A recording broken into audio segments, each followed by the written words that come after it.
I'm Sarah K. Benning, and today we're going to talk about knots for embroidery. Or rather, we're going to talk about how I use knots in embroidery, which is not the right or wrong way to do it. It's just the way that I do it, and maybe it's a way that you'd like to do it too. So first thing we're going to talk about is tying knots on a threaded needle. Sometimes I like to use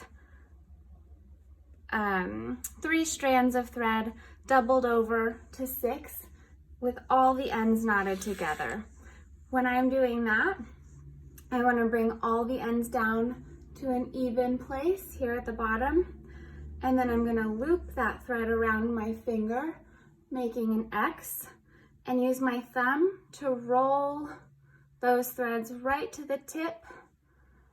Using my middle finger, I'm going to cinch all those ends down, and what I end up with is a very chunky knot, keeping all of those threads tied together so that when I stitch, I can create a nice thick line of thread. I use a similar technique here, even though this time I'm only going to use 3 strands of thread with an open end, so this side will stay loose up here, and I'll just keep a hold of it as I stitch.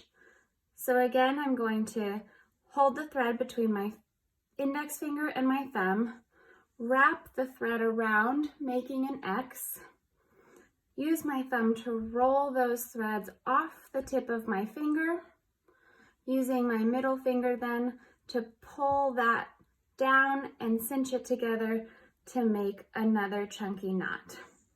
If you don't want to make such a thick knot, you can always just loop your thread around, tuck that tail through the opening, and pull it tight, and you end up with a much more delicate knot.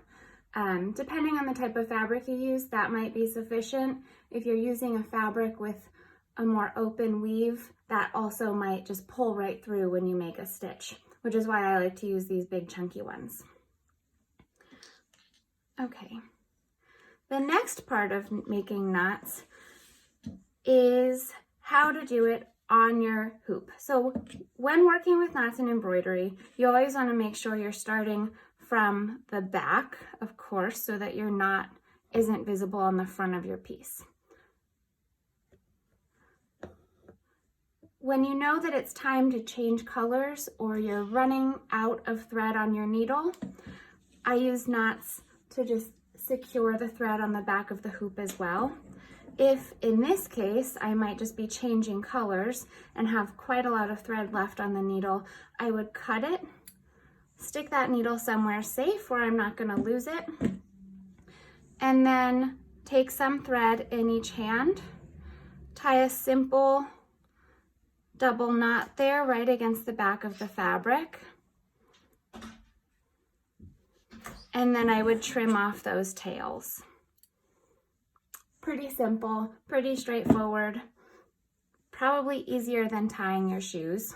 And then I never worry about sort of the chaos on the back side of my hoop. I don't mind having these lumpy bits or tangled bits or these tails. My embroidery work is always, almost always, used for decorational purposes. It doesn't matter if the back is messy or chaotic. If you're using a piece of thread, for example, that you don't have multiple strands to separate and tie with each hand, you can still tie a knot on the back. In this case, I'm using this other string with just a single strand. I'm gonna make my stitch. And then this time, instead of pulling the thread apart, because I can't do that here, I'm just gonna loop that needle through and then pull it tight, keeping my finger down against the back of the hoop so that that knot stays nice and close to the fabric. Sometimes you might end up with a knot that kind of floats away from the back of your piece up here. In that case, just do the process again, really keeping your thumb pressed down so that you're pulling the knot tight right against the back of the fabric. And then again, I just trim that extra tail, and that's it. Making knots in embroidery isn't required. There are lots of techniques that don't use knots at all. That's not really what I do, so if that's what you're looking for, I hope you find it. And I hope you'll try this out, and maybe it makes things a little more simple for you. Happy stitching! Thanks for watching.